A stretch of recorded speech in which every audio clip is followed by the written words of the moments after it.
legendary Detroit producer, rapper, songwriter, Black Milk, recently dropped a new project. And even like deep fans of his work had missed it. It was around this time of this whole damn Drake Iceman thing. You can feel it from track one. This joint hits different. A 2 minute instrumental sets the mood right away. Black Milk has been putting in work for almost 2 decades. He was part of Slum Village. This was right after the Jay Dilla era. Although they did have some cross pollination on a couple of projects, but in terms of being the in-house producer, in-house DJ for Slum Village after Jay Dilla time, this is what Black Milk mostly did with his time. And through that time, he transitioned or evolved, I would say, probably from more of just a producer. Well, you see a lot of his early work is it'll be just all instrumental stuff. And granted, this project here, Ceremonial, has instrumental tracks as well, but mostly it would either be just instrumental stuff, his early work, with featuring some artist, performer, rapper on the beat, whether if it's Black Thought or work with Black Thought or Robert Glasper. He's actually behind the mic on this project, and he's been evolving behind to get time on behind the mic on a lot of stuff since his his early, I think his early solo stuff was like 2013, his first solo stuff. But this album actually dropped on May 8th. So this is around that time, like I said, about the whole Iceman thing. It might have gone under the radar. Physical copies, merch rollouts, all of that, is happening throughout this rollout since May and throughout the summer. Early reaction has been consistent in saying that people are calling this one of his strongest projects of his career. This is his best rapping. Like he's been evolving as an MC. This is his best rapping. The beats are dope. The beats is knocking, and I just love the way that he pays homage to Dilla.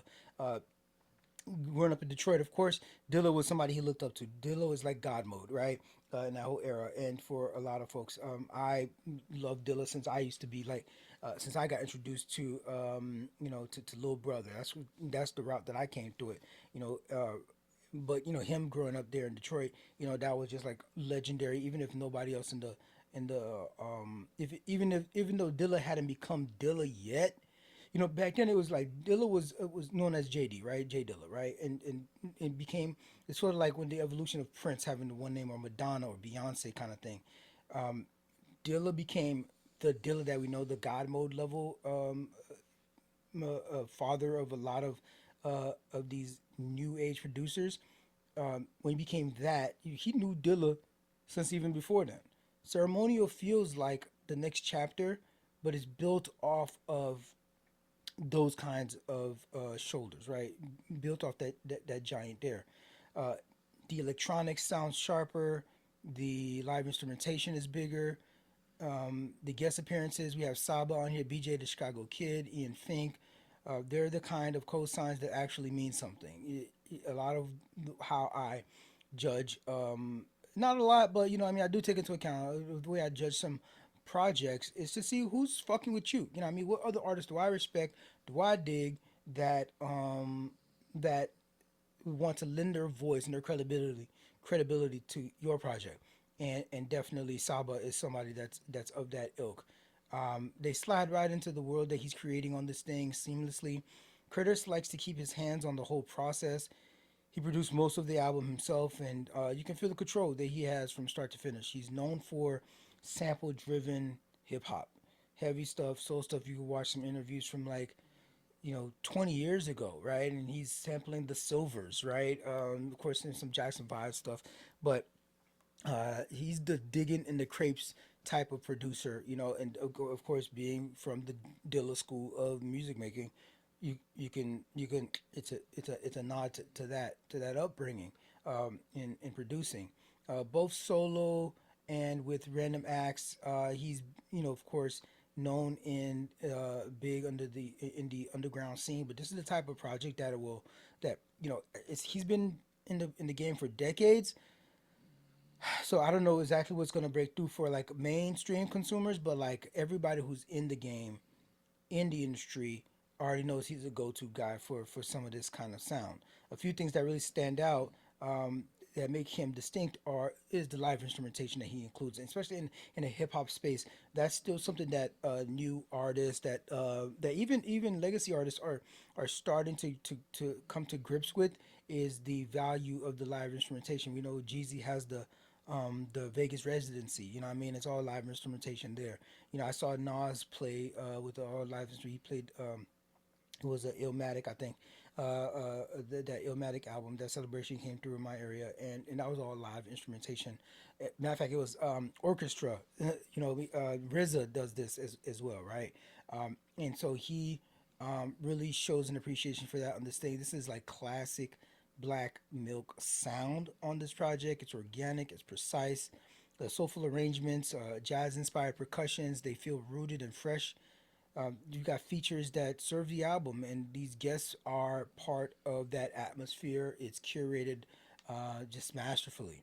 Four tracks to definitely check out off the rip: In the Sky. This is one of the album's funkiest, most vibrant moments.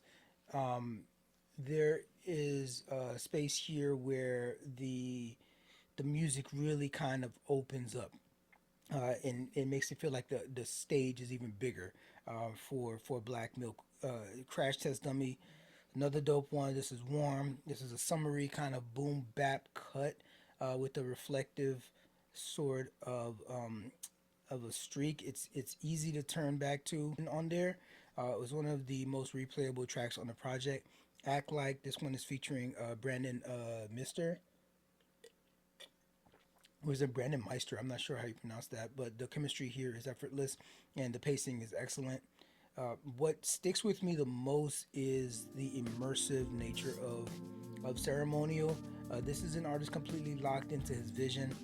Um, every drum, every melody, every verse placed exactly where it belongs. It's an album meant to be experienced, start to finish for sure.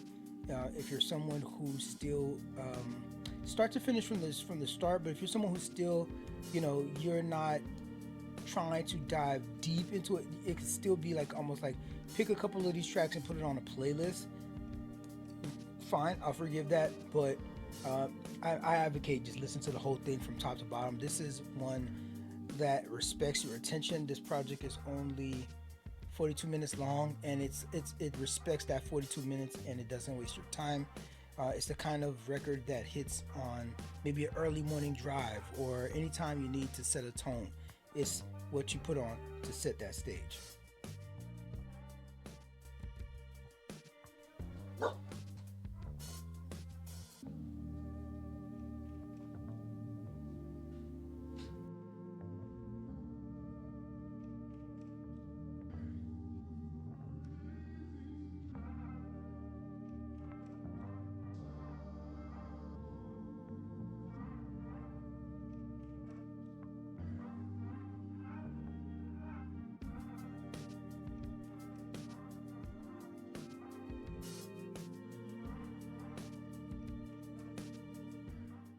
It's challenge day.